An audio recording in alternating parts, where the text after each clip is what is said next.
My name is Kim. I'm coming from the sunny Okanagan, Vernon, BC, Canada. I just want to make some videos on the advantages of owning an EV.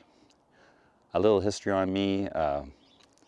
Been a mechanic most of my life. I'm 68 years old. I retired when I was 65. Owned my own automotive business for over 30 years in Vernon.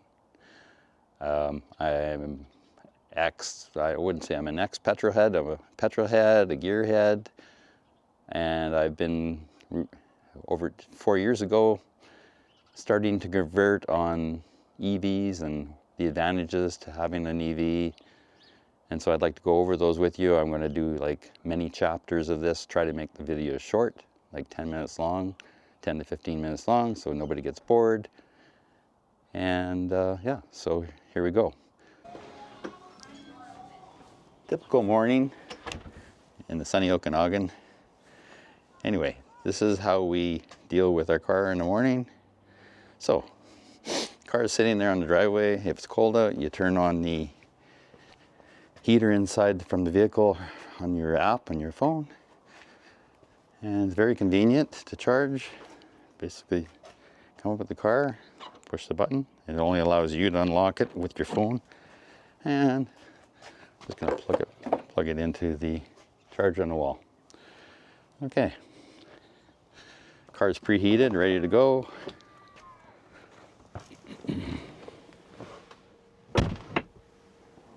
Now,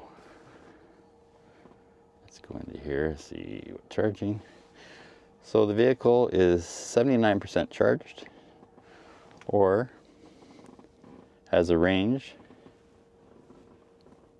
of 368 kilometers at this point. It's 79% charge. So it charges overnight when hydro is the cheapest. So you don't pay very much for hydro. As long as you charge between 11 and 7 a.m. I think it is, your hydro is the cheapest you're ever gonna get it at. We also have solar panels on the roof, so basically we have enough solar to provide power to our house completely, plus charge our car. So we very rarely go to a supercharger unless we go out of town. In fact, we never go to a supercharger unless we go out of town. We charge it at home. The car is 80% charged. We go do our drive for the day, come home, it might be down to 65, 60%, whatever. If I had to go to Sycamoose to see my son or something, I may be down to 50%. Charge the car. The next day, it's all fully charged, ready to go. Costing, if you had to pay for it, a couple dollars for electricity. Or less than $1, depending on it's just a local drive around. Okay, so the charging is a big thing with an EV. Everybody says, oh, range anxiety, where am I going to charge? Well, first of all, you could charge at home. Doesn't matter if you only have a 110 or 115 volt outlet, you can plug the cord in from the vehicle. It comes with the vehicle, charge the vehicle overnight. It takes quite a few hours to, well, takes 7 or 8, 9 hours to charge on a 115 outlet. If you have a 240 outlet, then your charging is going to go substantially faster. So, okay, so that's problem solved in town. Never have to go to a gas station. Very convenient to charge. Just plug it in. Okay, so let's say I'm going to go out of town. You put in your destination. Okay, I just want to show all the superchargers that are available around this area. Basically, this one here, it's saying, okay, we got superchargers in Vernon. Not that we're going to use them. Basically, it's telling you there's 12 superchargers available to me right now to use. So if I hit the direction arrow, then it'll take me directly to the supercharger. It will preheat my battery, and it's ready to charge. So it says preconditioning battery at fast charging right now, for fast charging, sorry. So I don't need to do that charge. Okay, we're going to enter destination Vancouver. There we go. All right, International Airport. Okay, so up comes the trip planner, and it it's right now it's putting the trip in. So it's saying it's recommended we charge in Merritt. So it's 2 hours and 13 minutes away. We'll arrive at the Merritt Supercharger with 17% battery, and then we'll continue on. It's showing a light blue line to Vancouver. So it's saying, okay, so now it's saying Supercharger up here. It says Supercharger Merritt 17%, and then we'll get to Vancouver with 14% at the airport. Now, I would charge the battery higher than 80% to get there with more battery to spare, for sure. But that's as simple as that. Now, it shows every charger along the way. It recommends the chargers that you need to stop at.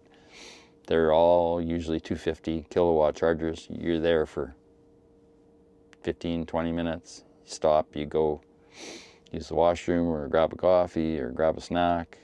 Maybe just go out for a stretch, get back in your car and continue on your trip. It's as simple as that. And here's a little tip. If you do a lot of back country roads and you're worried about getting a charge, when I bought my Tesla, it came with this. This is the Tesla charger. It comes with a 110 plug over here. There's the bag, sorry. There they are. So I bought all the plugs. So that way I can plug into any, like 240 volt dryer plug, welding plug. This is a 30 amp heavy duty extension cord, which is basically got like a welder plug on each end, but then I have the adapters to plug into my Tesla charger. So this will allow me to do a 32 amp, 240 volt charge. Basically, as long as 240 volts is available. Otherwise, I can plug into 110 volt or 115 volt with this standard 115 amp. But that takes, if you're going to try to charge your car from 0 to 100%, that's 2 days. So that's where you need the, and then if you don't want to be waiting, you're trying to get your car charged up somewhere and you don't want to wait, you want to have it charged faster. So you could be in the middle of Saskatchewan on a farmer's dirt road and you're running out of power and you see the farmhouse and you go to the guy and you say, hey, I'm running out of power here. Can I charge my car for a few hours and I'll pay you 20 bucks cash or whatever? And I have all the cords and everything. And if you got a welding plug I can plug into, and the guy will go, yeah, I got one in the shop. And you know, if you want to check, you know, you're paying this much a kilowatt, but it's going to cost you maybe $3 or $4 to charge my car, and I'll give you 20 bucks to go. So I just keep this all in the back of the car in the massive storage area in the bottom here, and you can put a pile of stuff in here. Also, another good thing to have is there is no spares, so I have a little air compressor and I have a plug kit. So if I get a nail in the tire or something, and the monitors on the dash are going to tell me if the tire is going low, and I can pump up the tire and I can pull out the nail and put a plug in and then get it properly repaired if the thing doesn't hold air or causes a problem down the road. But I don't even have to take the tire off. I can just get it in the right position, pull the nail out, put the do the plug insert into the tire, and then fill up with air, and away you go. So most cars now don't have spares, or they have those little cheater spares, which are a joke. Or they have run flats, and you drive your car on a run flat, and the tire's done. So now you're looking for tires for it right away. So Em and I are going for a walk. I have a 13-year-old Bichon Havanese cross. Getting old boy. Got to have his walk every day. I guess I do too.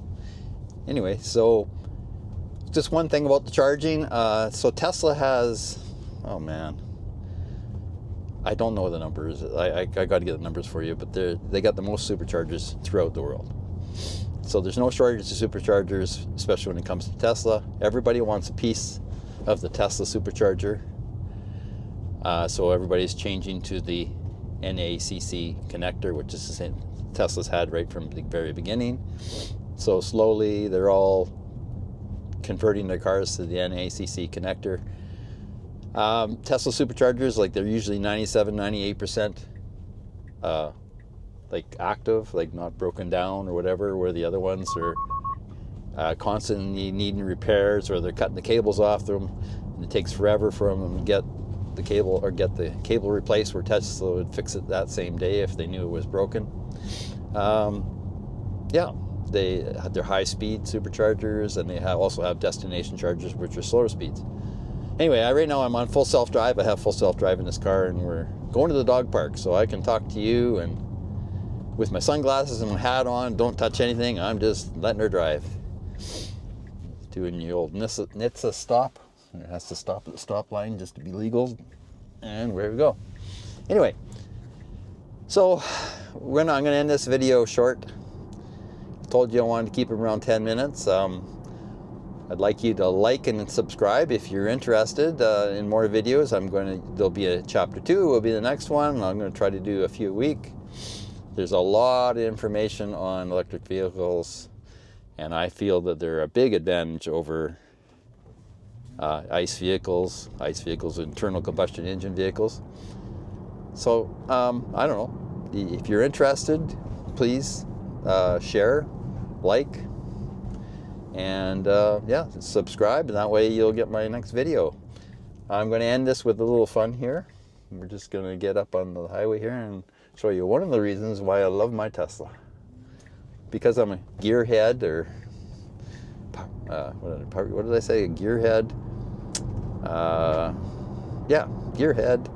And I'm a power junkie. I like speed. I've done a little bit of track stuff. I've done drag racing. When I was younger, I did quarter-mile drag racing in a dragster. That was short-lived. I did it for a few years, and my pit crew was my son. As soon as he got interested in girls, I lost my pit crew, so it was, but we had fun. The car would do the quarter mile in 8.2 seconds at 160 miles an hour going across the line. I had to use your chute at the end because you have to when you get a car that's going that fast. It's not a real fast car, but still.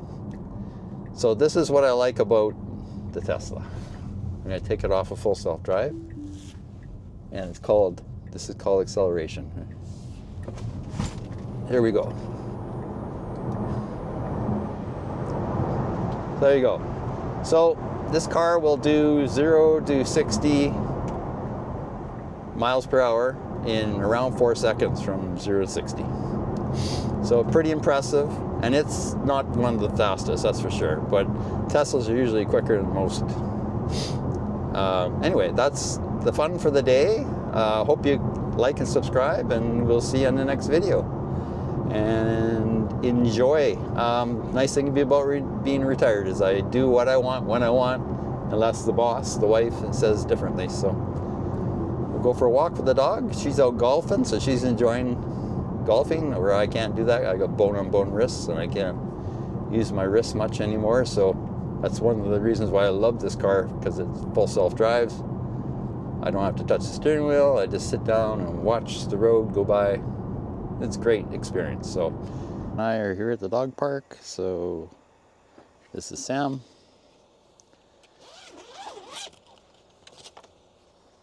Say hi, Sam. Anyway, bye for now.